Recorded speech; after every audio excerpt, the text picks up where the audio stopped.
This is Dr. RedPanda. Why have ladyboys become a symbolic part of Thai culture? Did the Vietnam War give rise to Thailand's ladyboy industry? Do you know how tragic their later years can be? Hello, everyone. I'm Dr. RedPanda, and today we're going to take a closer look at the culture of ladyboys in Thailand. The term transgender is one that is both traditional and modern, and often shrouded in a bit of mystery. When people think of transgender individuals, the first place that often comes to mind is Thailand. That's right, even today in rural Thailand, there exists a marginalized group made up of transgender individuals. They often come from poor backgrounds, and after being identified as the third gender, they take on the ancient shamanic duties within their villages from a young age. Today, Thailand is the most inclusive country in Southeast Asia for sexual minorities, with around 450,000 ladyboys aged 20 to 45. About 47% of Thai men do not oppose homosexuality, and 16% of Thai women have had same-sex experiences. Additionally, Thailand is the most gender-equal country in Asia, without exception. A 2011 survey comparing female labor participation rates, university education levels, management positions, and average income across 13 Asia-Pacific countries found that Thailand ranked highest overall. Moreover, Thailand also boasts the highest proportion of women in senior management positions globally, at an impressive 45%. The origins of Theravada Buddhism and ladyboy culture. To understand the origins of Thailand's ladyboy culture, one must delve into the country's religious background. The dominant religion in Thailand is Buddhism, which calls on its followers to abstain from all forms of sexual indulgence. To ensure human reproduction and societal stability, Buddhism begrudgingly permits legitimate sexual relations between married couples, termed righteous lust. However, even though it is considered righteous, it still falls under the broader category of lust. As Venerable Dharmarakkhita of Malaysia has stated, Buddhism does not view homosexuality as wrong or heterosexuality as right. Both are seen as bodily acts driven by intense desire, which deepen our attachment to the material world and trap us further in the cycle of rebirth. Any indulgent sexual relationship, whether with a man, a woman, or oneself, is considered harmful because it fosters worldly attachment. Over 90% of Thailand's population practices Theravada Buddhism. Simply put, Mahayana Buddhism emphasizes great compassion and universal salvation, while Theravada Buddhism focuses on self-cultivation and spiritual independence. In social life, this manifests as a live and let live attitude. Theravada Buddhism even has a teaching that states if a sex worker engages in their profession to support their family or to donate to temples and perform other virtuous deeds, then prostitution is not considered shameful. In Thailand, work is often seen as just a means of using one's body to earn material rewards. As a result, Thai attitudes towards sexuality have been shaped by Buddhist influence.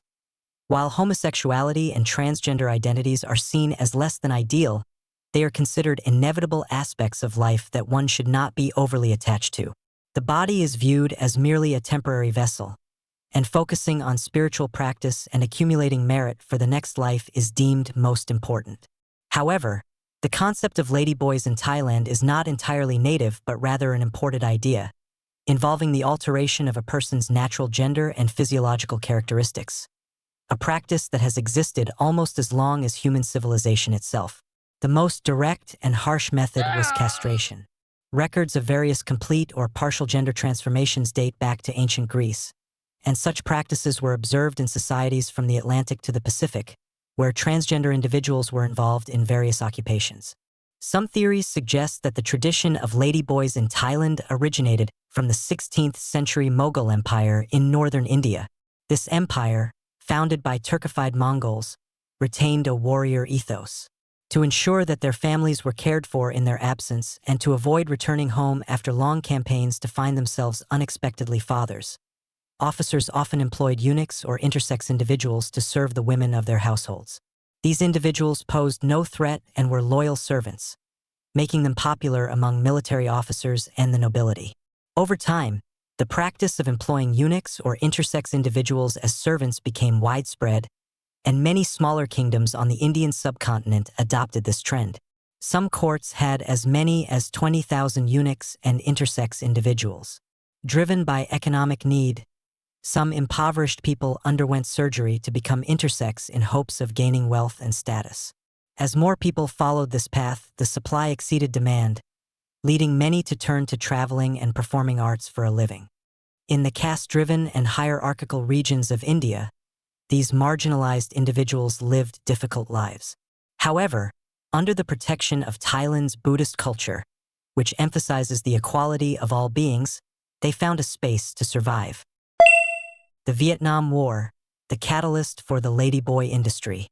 While cultural traditions provided fertile ground, it was the Vietnam War that truly propelled Thailand's sex industry and the rise of the ladyboy culture. At the peak of the war in 1968, the U.S. had 50,000 troops stationed in Thailand, operating 8 major military bases and numerous smaller facilities. Bangkok served as the leading Asian headquarters for the U.S. and the Southeast Asia Treaty Organization, SEATO, as well as the operational hub for U.S. activities in Southeast Asia. This military presence fueled a booming service industry, with hotels, restaurants, nightclubs, and massage parlors springing up rapidly.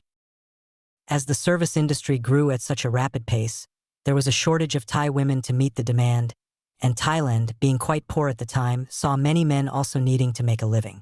What could be done? The arrival of American soldiers brought with it all sorts of demands, but the men had one problem. They were born male and couldn't cash in on these opportunities. This dilemma led some Thai men to an unexpected idea. These American soldiers were often drinking heavily and might not be able to tell the difference between genders when intoxicated. So, why not put on a dress, apply some makeup, and look like a woman to cater to the American troops and earn some money? Thus, the unique ladyboy industry in Thailand began to take shape in the 1960s. Before this, it was almost non-existent. As time progressed, the profitability of the ladyboy industry became evident, attracting more men to dress as women. Initially, this involved relatively feminine-looking men who would simply apply makeup, get some cosmetic treatments, and wear skirts to pass as women. Since transgender individuals couldn't get pregnant, they became even more popular among U.S. troops. Coupled with Thailand's generally tolerant attitude toward transgender people, the number of ladyboys grew, gradually evolving into the globally recognized ladyboy culture of today. The most critical blow was that the U.S. lost the Vietnam War and began to withdraw. Starting in 1971, Thais could clearly feel the golden era fading away. The South Vietnamese government was on the brink of collapse, and Laos and Cambodia were also at risk, with Thailand fearing it could be the next target.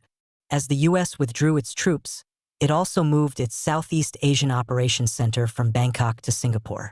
In 1971, the same year, the U.S. announced that the dollar would no longer be convertible into gold, marking the end of the Bretton Woods system. The stability of the Thai baht, once a point of pride, became a thing of the past, and Thailand began experiencing double-digit inflation. In 1973, the global oil crisis erupted, and Thailand saw massive public protests leading to the fall of the military government. The new civilian government faced a series of economic crises and political upheavals. In 1975, the North Vietnamese army captured Saigon, officially ending the Vietnam War. Pressured by public demand and concerns for national security, the Thai government ordered the U.S. military to leave the country. However, the departure of U.S. troops didn't signal the end of problems, but the beginning of new ones.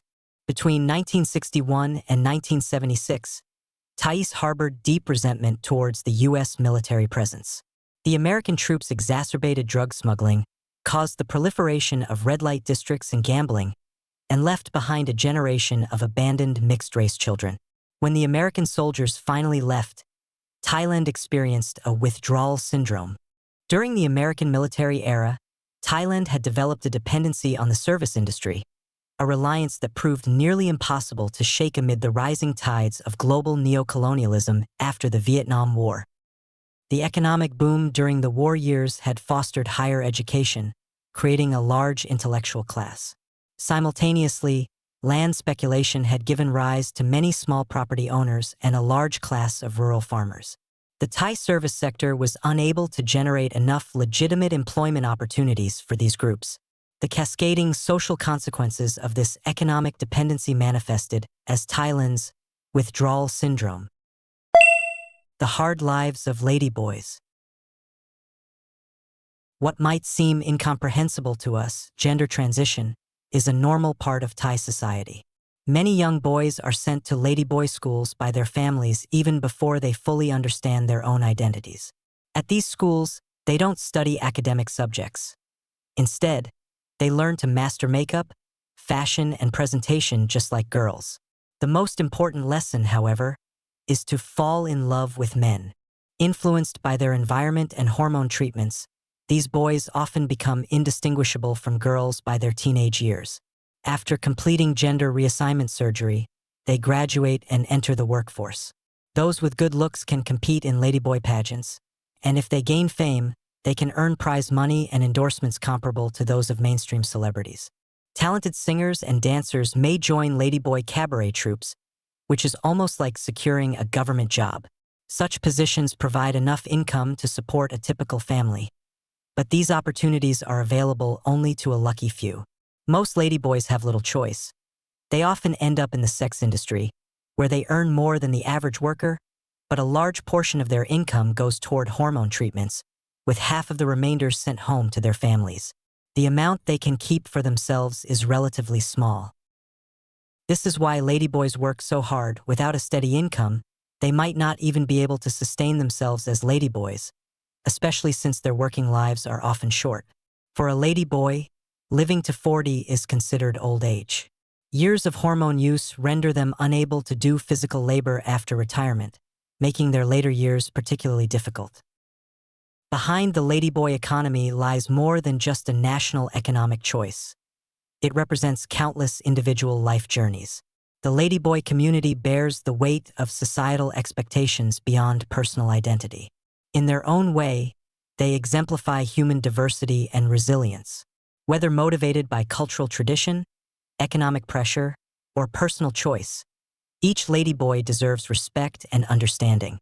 Their existence reminds us that the richness of human society is not the continuation of a single path but the convergence of countless life streams. True progress lies in respecting all forms of existence and acknowledging the dignity of every life choice. Only when we embrace the world with open hearts can it truly become a better place. And that's a wrap for this episode of the video. I'm Dr. RedPanda. If any of you have your own perspectives or if you think there are any errors in the video, feel free to leave a comment in the discussion section. If you found this video helpful, don't forget to subscribe and give it a thumbs up. Until next time, take care.